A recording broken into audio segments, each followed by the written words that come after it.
Une avalanche approche. C'est sous ce titre alarmiste que l'IPPR, un think tank britannique de centre-gauche, publiait courant 2013 un influent essai sur le futur de l'université. Très instructif, ce document décrit notamment les mutations profondes agissant sous ce manteau neigeux apparemment inerte qu'est l'enseignement supérieur et dresse 5 profils types d'universités qui pourraient émerger d'ici une trentaine d'années.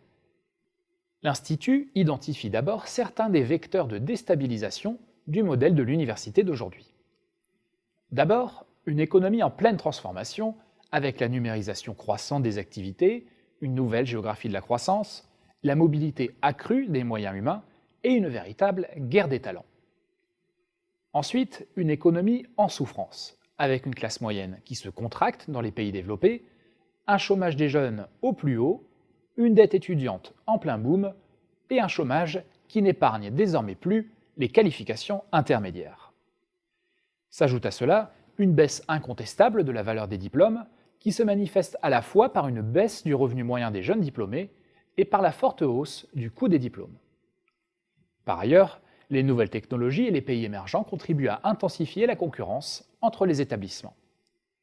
Enfin, le savoir et l'information sont eux-mêmes bouleversés avec un savoir devenu omniprésent et gratuit, en décalage avec des universités organisées en silos et des activités de recherche loin des réalités du mode de production et de distribution de l'information d'aujourd'hui. Une fois passée l'avalanche, pourraient ainsi émerger 5 modèles d'université. Tout d'abord, l'université de masse. Elle serait accessible au plus grand nombre, couvrirait l'essentiel des disciplines et serait largement basée sur des contenus pédagogiques de haute qualité, distribués à l'échelle mondiale, produits par une poignée d'universités et naturellement hébergés en ligne. On trouverait face à cette université de masse une université d'élite. Cette dernière se distinguerait notamment par son histoire, sa marque, ses moyens, ses réseaux, ses activités de recherche et son corps d'enseignants et de chercheurs. L'Institut évoque également la possibilité de 2 modèles d'université à plus petite échelle. D'abord, des universités dites locales qui justifieraient leur existence sur des considérations géographiques, car trop éloignées des universités de masse, ainsi que sur la proximité avec l'écosystème économique local. Ensuite, des universités dites de niche, dont la survie serait assurée par leur forte capacité à se différencier.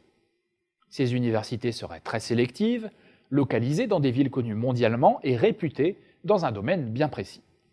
Elles mettraient l'accent sur le relationnel avec le corps enseignant et les interactions entre les élèves. Elles seraient entre autres bien adaptées aux arts et aux humanités. Le dernier modèle enfin est probablement le plus surprenant. L'enseignement supérieur traditionnel laisserait la place à une éducation à la carte, constituée éventuellement d'un parcours universitaire initial formel, mais surtout de modules de formation spécifiques acquises en entreprise, à l'université et en association, ainsi que des expériences hors cadre éducatif, mais validées par des organismes de certification. Ces derniers utiliseraient à la fois des contrôles formels des connaissances et des outils de simulation et de mise en pratique. Les compétences certifiées seraient inscrites dans une espèce de carte individuelle numérique des compétences et des acquis. L'université pourrait alors perdre pour de bon ce rôle central de lieu d'acquisition et de validation des compétences, pour ne plus devenir que l'un des maillons d'un processus d'apprentissage continu, décentralisé et multiforme.